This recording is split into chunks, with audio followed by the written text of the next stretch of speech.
Welcome to ChinnyVision. Video killed the computer star.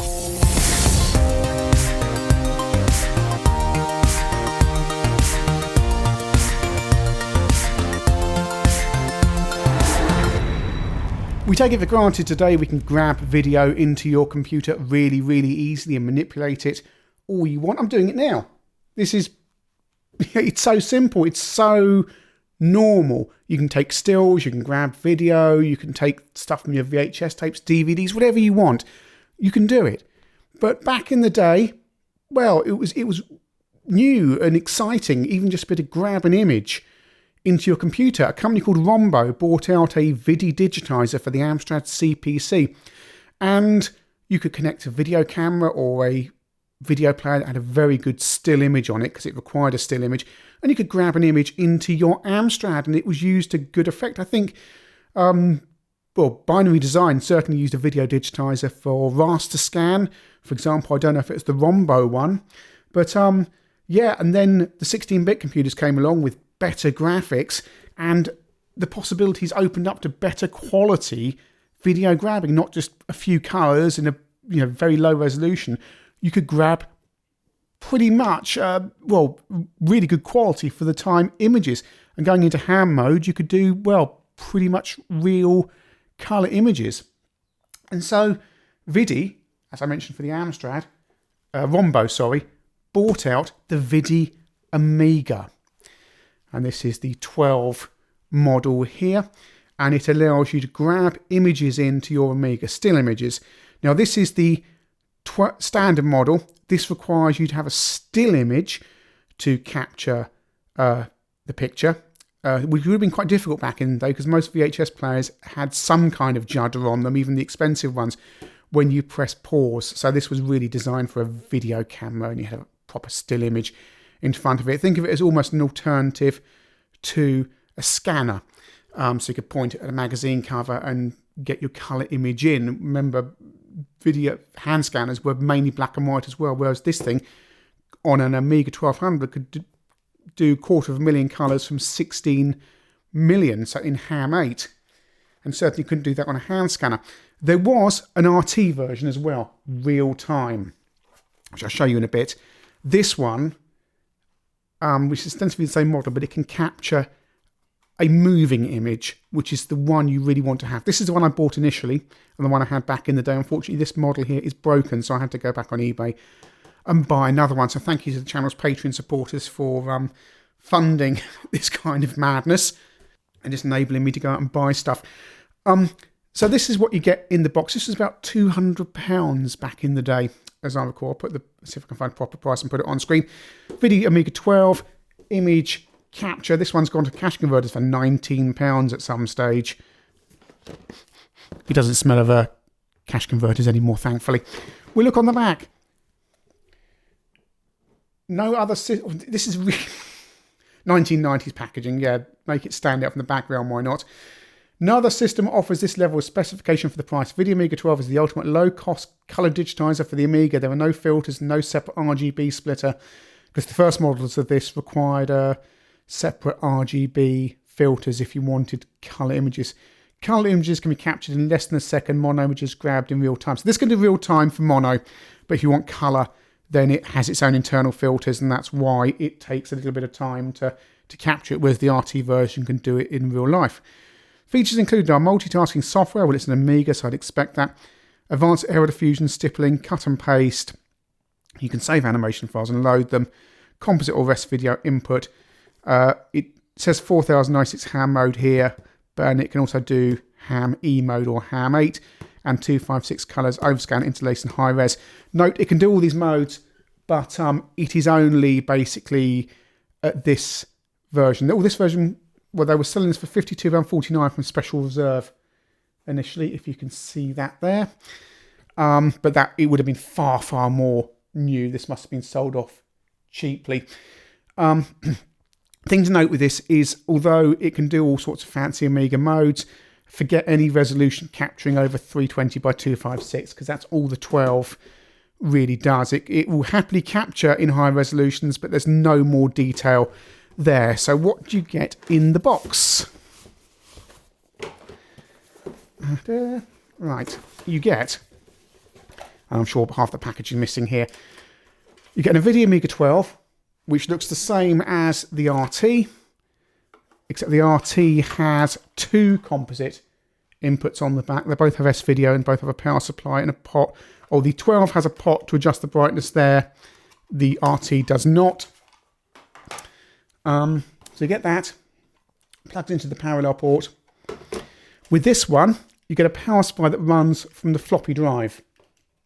Not all models come with this. Some of them don't come with this lead, and you have to run it from external power supply, which I believe is 9 volts center positive, but don't quote me on that. You get the disc, and that's for Workbench 1.3, 2 and 3, and there's versions of this floating around online. So if you don't have the disc, you can get copies of this fairly easy. Just Google, and you get a big, thick, photocopied manual that details all the...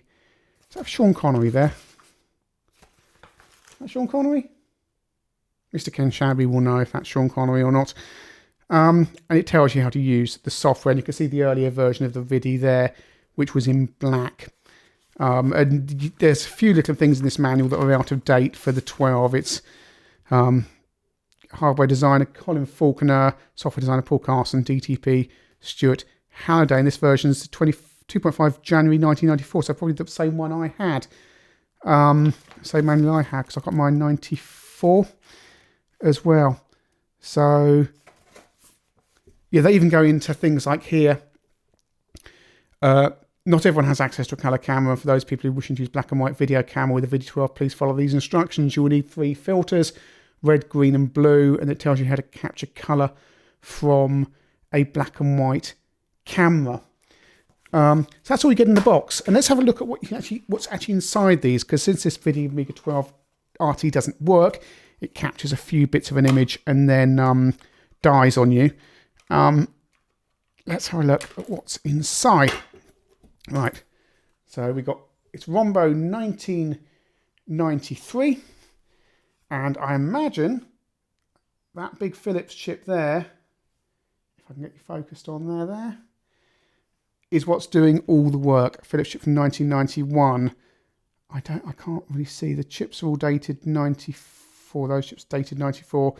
You've got that's all video stuff there, capacitors and resistors just to deal with the S-Video, and the voltage regulator there, probably taking everything down to 5 volts. Does it all come out? Is there everything on the other side? Oh, is it a double side? Is it Right, I had a wrestling match. There's 2 boards in here. That's interesting. Can I get these apart? Oh, I'm going to invalidate the warranty. Oh, someone's already been there. Somebody's already been there. Perhaps someone's trying to repair it. Let's see if I can get this open. Oh.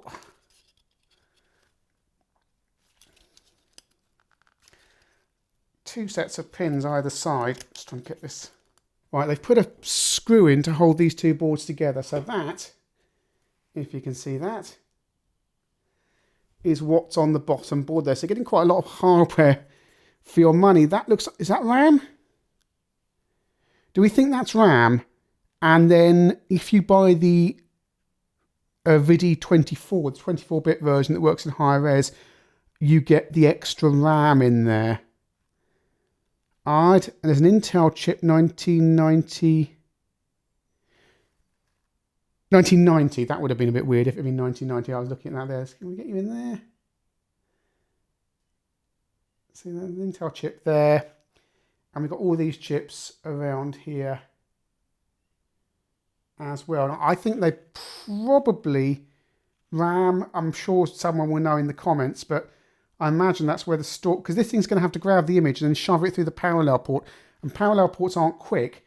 So it's going to have to be able to store it and send it through. So I imagine that's why it has RAM. And that's going to be the main difference between the 12-bit and the 24-bit version. That's my cat whinging. I'm just going to let her through. And I imagine that's some kind of shielding and heatsink there as well. In fact, yeah, look, that's on the voltage regulator there. So that's doing a dual job, I imagine, of heatsink and voltage regulation, kind of heat dissipation. But yeah, that's what's inside one of these units. The 12's going to have less, I would imagine, if I can get it open. Right, what's the difference in the 12 here? Oh, it looks very different.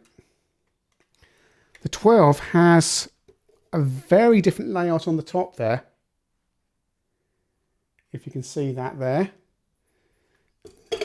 And is it different underneath as well? I assume they'd be the same board, but they are different. Yeah, look at that underneath there. That's all completely different. Absolutely completely different underneath there. Wow. No, this is clearly it's a 1992 revision here, even though it's dated 94 with the manual. And the other one is a 1993 revision. They clearly refined the design. Anyway, if I can get it back together, let's have a look at how it works. Right, so I'm in front of my Amiga, and I've loaded up the Vidi software in Workbench. You can boot from the floppy, or you can copy the files to your hard disk. The drivers are available online. The software is available online. We need to select colour. That's selected a Vidi RGB up there. I'm not sure that's right. There's your contrast and colour controls. There's your display preferences. We want to capture in 320 by 256, low res, non-res, PAL. And let's go to ham 8 because this is an Amiga 1200. This machine's accelerated as well, by the way. You don't want optimal palette. That optimizes the palette for the system, not the image. And we want to convert to RGB and have error diffusion. Let's check it's retained those settings. Then we hit grab. And we should have color image selected, and we've got a DVD in the drive. Remember, I have to pause the image for this to work. Just to continually capture images, or they can only do that in black and white 16 color. And we get a preview up there of the image. Now, if you've got an RT model, you can have a quarter screen preview and have it in color in ham mode as well, although it's very slow in ham mode. I used to use a quarter screen 16 color preview. The problem is you have to adjust the color, brightness and contrast from this screen here, and it doesn't work too well. Obviously you have to adjust it and then grab, because you can't judge anything in 16 colors. Also, sometimes by the time you've hit grab, the image is gone. if you're using the RT version. Let's just hit grab without pausing and see what happens.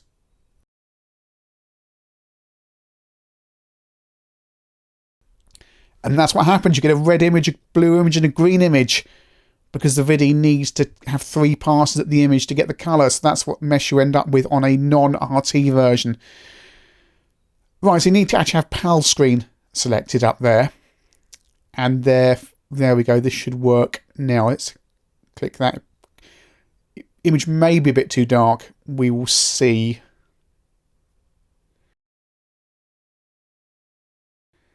That's not too bad. That's a ham 8 image there. Getting a little bit of line artifacting on there. If you look up and down, that may be. The problem is that modern devices are now so sharp that they're not pre-softening the image as they would have done back in the 90s if you had a paused VHS or a video camera. And there's another grab. Mr. T. Again, a little bit dark. But you can adjust the image there, as you can see. The RT version is the version to have of this. You don't have to worry about pausing the image. It's also newer hardware as well. I was also looking at the how much memory was in that RT12 that I had. It's 384K it has on that board. It was RAM, and the I think the full version, the 24-bit version, has 1 meg. There we go. Got some images in the carousel. You can save them, delete them, play them if you want to, one after the other. That image doesn't come out too well. They've Dirk Benedict, so we delete that. We don't want that one. I'm going to save that picture of George Peppard onto my hard disk. That's a 16 colour black and white image there of John Pertwee. That's extra half bright mode, 64 colour. We will go to 256 colour. That's a Amiga 1200 AGA mode. Standard ham mode plays on the Amiga And you can see there, you can see at ham mode, the artifacting from the ham, how hold and modify, how it changes one attribute of the pixel each time. That's full ham 8 mode, which does the same thing, but it's got 16 million colours. And you can just pause this here for a second. So you can actually see how ham mode on the Amiga works. Ham mode is where you get all 4096 colours on the screen at once. That's the left-hand side of the image. But it's like a lossy compression system in that it does clever things where to get all that colour on the screen, because the Amiga doesn't actually have enough RAM to do that. So what it does, it modifies one attribute of the pixel each time. So adjacent pixels, you can't go from one colour to another contrasting colour. You have to have a kind of intermediate thing before it can get, and it goes left to right. So you always see artifacting on the right hand side. So if you look at John Pertwee's face, around his nose there, beneath his eye, you can see there's kind of reddy bits, and then it goes to pink, and then again up top, his bridge of his nose, there's a few stray pixels there, and kind of greeny bits in his hair as well. And that is because of the way ham mode works.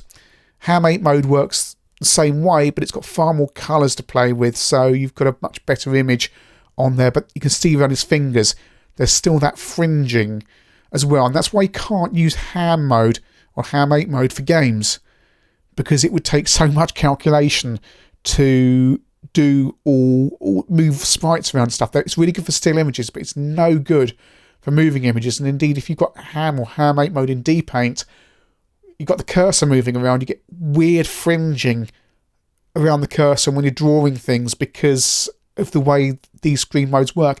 Highly efficient and effective for the day, completely pointless in 2018 unless you've got an Amiga.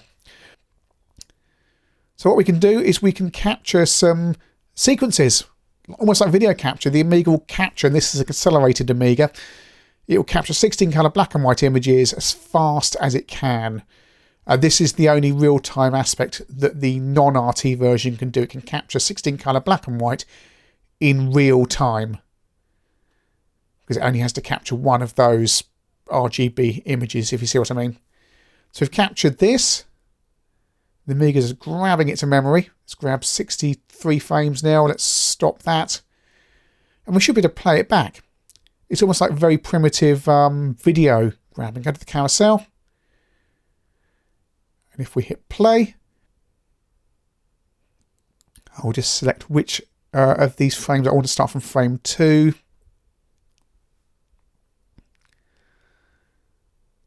You can save this as an image sequence as well, so you can tell it which image sequences you want.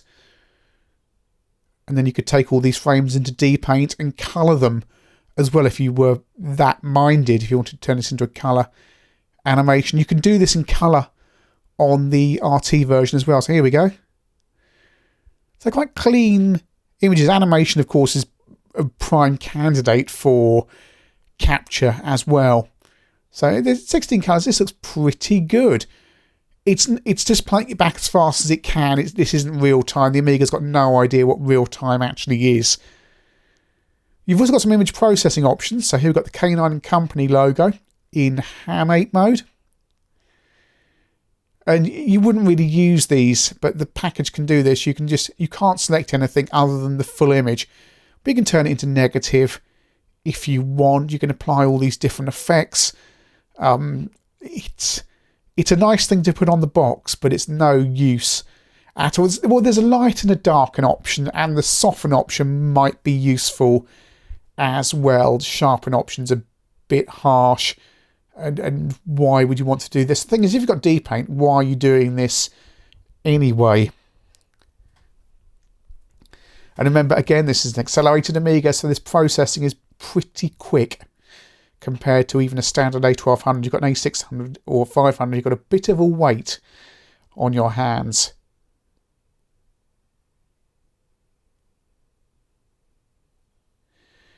That said, this did work well on my Amiga 1200 when I originally had it, although with 2 meg of memory you couldn't. I think you can only get one ham 8 screen in memory at once. The other thing to mention is you've got all these grabbing screen modes here in Vidi with the 12, and we're 320 by 256 at the moment. And the thing is that actually the capture resolution of the 12 is only 320 by 256 anyway, according to the manual. So although it will go into a screen mode and capture high resolution images, it can't really capture any more detail than there is in a 320 by 256 image. If you want higher capture resolution, you need the 24 model. So when we go to DPaint, let's look at some images I've captured earlier. This is a Ham 8 image, and that's the George Peppard image we saw earlier. So you can edit this. So you go, there's that fringing there. As soon as you move the cursor over the screen, you get that fringing, which is why Ham 8 is useless for games. It doesn't affect the mouse cursor, the default mouse pointer, but it affects everything else, I think. Here's the Mr. T image.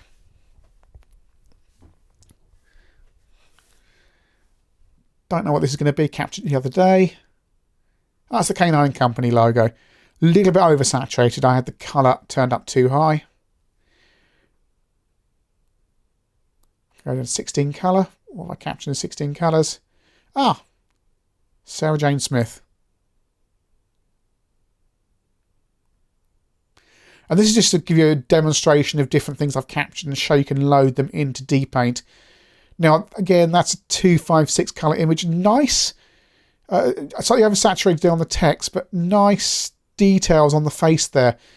If you use this with a plain video camera, you could get some nice images compared to a scanner.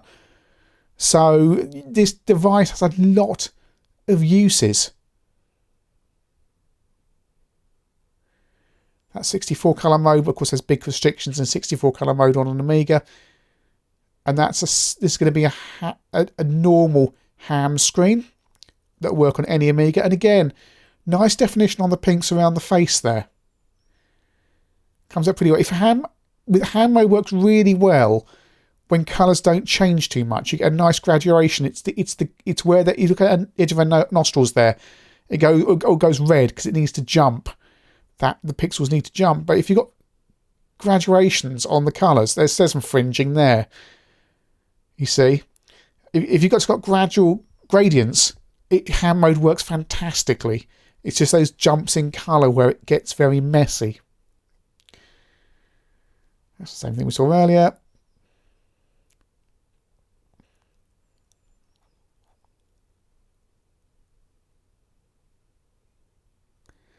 This should be a Ham 8. Oh, high res grab. Here we go. Nice picture of K9 in high res on the Amiga. And again, you can see there's double space pixels going on up there, but sometimes there isn't. That's due to the image processing, the way ham mode works. There is advantages to grabbing in this mode because you will have more detail to play with and you can downscale it. Kenny Everett, this is the kind of image that works really well in Ham 8. And the best way to convert images is not to grab them in a low res or low colours. Grab them in Ham 8 at high resolution as you can and then convert them in DPaint. So we're going to take this image down from Ham 8 to 32 colours. And bear in mind some of those 32 colour images, low colour images we saw earlier, DPaint will do a far better job. We want the image dithered. A little bit of a weight, a long weight. You've got a standard Amiga. And there you go. That's a far better image than you'll get in the Vidi software just selecting a lower colour mode. The best thing to do is always to use Ham 8 or Ham, if you've got a standard Amiga, and then convert it in DPaint. DPaint will do a far better job of getting the colours down as opposed to the Vidi software, which pretty much has to do it in real time. And let's try it. Here's another image that should go down well in lower colour. So again, screen format and DPaint. Let's take it down to 32 colours again. Click on use. Do we want image dithering? No, let's go no this time and see what happens. There you go. A little bit messy, but quite clean. So that's good. And of course, once you've got it in DPaint, you can fiddle around with the palette as well. Here's a candidate for a low number of colours, the ATV logo. So let's take that down from Ham 8 right down to 16 colours. Let's go mad. One for the ST owners.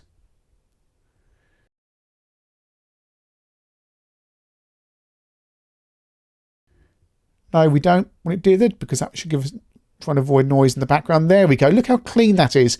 You've got a little bit of fringing around the edge, and that's the ham mode mainly doing that.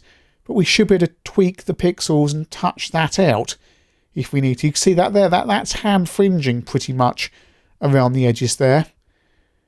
And we can go in and we can change the palette around and touch things up. You get a palette, get a mixer, go to palette, go to arrange. That's the palette for the image. There, we've got 16. We actually got more than 16 colours to play with, but we've converted that image to 16 colours. There you go. And turn the background to the original early 70s black for the ATV logo. Change the colour there, nice and easy. Only 16 colours to alter, and we can tweak all those colours as well to whatever colour we want. So we can get those oranges out and turn those into yellow. If you grab this in low colours in the Vidi software, chances are it will come out a mess. If you grab it in a large number of colours and then convert it in DPaint, it will always come out better. So the Vidi Amiga 12, or just the Vidi Amiga in general, really, because we looked at the 12 version, but we've also had the RT version, which gives you real-time capture. There's 24-bit versions as well with high quality capture. It's an absolutely brilliant device and one that changed my life, and I can't emphasize that enough. It gave me the first chance to manipulate video pictures on my computer, and I could grab things in from VHS real time because I had the RT version without having to pause it, and I could capture it. And I was still using mine when I had a PC. I was using the Amiga for video capture and taking the files across as IFF into Paint Shop Pro, day 157 of your 30-day evaluation, as I seem to recall, and because it could import IFF files. And yeah, straight onto my PC, uploading them online, doing all sorts of things with them. It was truly revolutionary. I probably use that word too much because it was the first time I could capture this stuff. I wanted more, and eventually I ended up with a Matrox card with a rainbow runner, which would give me video, proper video capture, moving with sound, and that was revolutionary for me as well. But I really... I still like this device so much. It works so well. It was very affordable, especially in the RT version where you didn't need to have fancy video equipment to capture what you're doing as he brings the lid across. This is still, unlike some devices, worth playing with today because it's just so cool grabbing this stuff into your Amiga. And they're so cheap to buy. Yes, you're going to end up buying a duff one probably, and you need to get the right software and the power supply if you don't have the lead with it, but I strongly recommend you get one because you can play around with your DVD because it's so easy, even on the standard version these days, to generate a still video source. I really liked the Vidi Amiga when I had it originally, and I still like it today. It's still a really good way to get images into your Amiga, although you're probably better off if you want really high quality images, capturing them on a PC or Mac and just transferring them across. But it's not as much fun. A wonderful device.